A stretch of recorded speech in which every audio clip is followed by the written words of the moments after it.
Anggun Puspitasari dengan NPM 2301301112. Saya merupakan mahasiswa S1 Program Studi Akuntansi UPN Veteran Jawa Timur. Pada video kali ini saya akan menceritakan pengalaman saya magang di KAP Joko Surjadi. Kegiatan magang mandiri Dikti Saintek berdampak berlokasi di Kantor Akuntan Publik Joko Surjadi yang beralamat di Jalan Tenggilis Utara 6, nomor 35, Tenggilis Mejoyo, Kecamatan Tenggilis Mejoyo, Surabaya, Jawa Timur. Kegiatan magang mandiri Dikti Saintek berdampak dimulai pada tanggal 5 Januari 2026 hingga 19 Juni 2026 dengan hari kerja yaitu hari Senin hingga Jumat dimulai pukul 8.30 hingga 17.00. Beberapa tugas yang saya lakukan adalah: yang pertama adalah surat konfirmasi. Menurut RNS 2017, konfirmasi adalah prosedur audit yang dilakukan dengan memperoleh jawaban tertulis secara langsung dari pihak ketiga untuk memastikan kebenaran informasi yang diminta oleh auditor. Jawaban surat konfirmasi akan diterima dalam bentuk soft file atau hard file, termasuk akses langsung ke auditor ke informasi yang dimiliki oleh pihak ketiga. Permintaan konfirmasi disampaikan melalui klien, kemudian klien memberikan jawaban langsung kepada auditor. Permintaan konfirmasi disampaikan melalui klien, kemudian klien meminta pihak ketiga untuk memberikan jawaban langsung kepada auditor.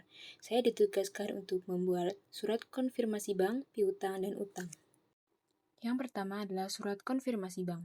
Saya menyusun surat konfirmasi bank dengan memastikan terlebih dahulu saldo bank melalui rekonsiliasi bank.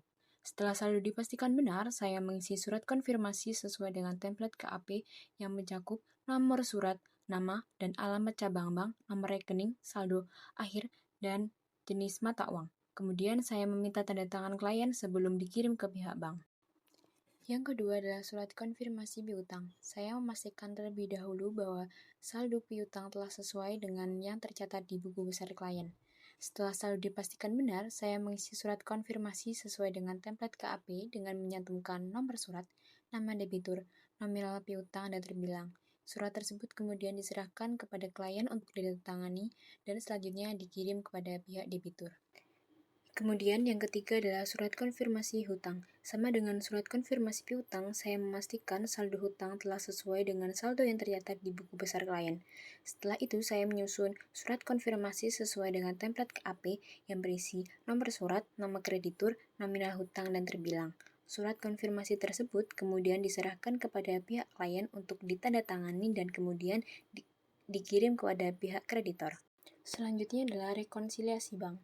Menurut Warrens 2019, rekonsiliasi bank adalah proses menyocokkan saldo kas menurut catatan perusahaan dengan saldo kas menurut bank untuk memastikan bahwa catatan akuntansi sesuai dengan jumlah aktual kas di bank. Di sini saya menerima rekening koran dan buku besar dari klien. Setelah itu, saya mencocokkan transaksi yang ada di buku besar klien dengan transaksi di rekening koran. Saya juga memastikan bahwa seluruh saldo dan mutasi sudah sesuai. Jika ditemukan transaksi yang tercatat di buku besar tetapi tidak muncul di rekening koran, transaksi tersebut saya akan catat sebagai temuan dan selanjutnya akan dikonfirmasi langsung kepada klien. Tugas saya selanjutnya adalah menyusun working capital balance. Menurut Arens 2017, working capital balance adalah daftar seluruh akun buku besar beserta saldo akhir yang disusun oleh auditor dan digunakan sebagai dasar dalam penyusunan serta pemeriksaan laporan keuangan. Working capital balance menjadi titik awal pelaksanaan audit karena seluruh angka yang disajikan dalam laporan keuangan bersumber dari buku besar. Setiap pos dalam working capital balance didukung oleh ledger schedule yang akan memuat rincian akun-akun buku besar pembentuk saldo tersebut. Selanjutnya, setiap akun dirinci dilengkapi dengan spotting schedule yang berisi bukti-bukti audit dan hasil prosedur pemeriksaan, sehingga auditor dapat menilai kewajaran saldo akun serta mempertanggungjawabkan kesimpulan audit yang diambil. Saya mendapatkan tugas untuk menyusun supporting schedule, working balance sheet, dan working profit and loss.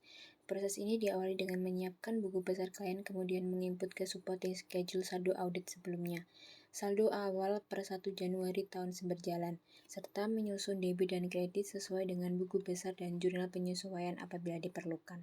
Selanjutnya, saya akan menyusun working balance sheet yang berisi ringkasan seluruh akun raja dari supporting, angka-angka pada working balance diinput dengan menghubungkan langsung ke saldo pada supporting schedule, sehingga setiap saldo dapat terupdate secara otomatis. Selain itu, sama dengan BBS, saya juga menyusun working profit and loss yang memuat seluruh akun laba rugi dengan menghubungkan saldo dari supporting schedule agar perubahan data dapat terupdate secara otomatis. Selama magang di KAP Joko Surjadi, saya memperoleh banyak pengalaman dan pembelajaran yang sangat berharga khususnya di bidang audit. Saya dapat memahami proses audit secara langsung dan berkunjung ke klien, dan meningkatkan keterampilan serta ketelitian dan tanggung jawab saya dalam bekerja. Sekian dari saya, terima kasih.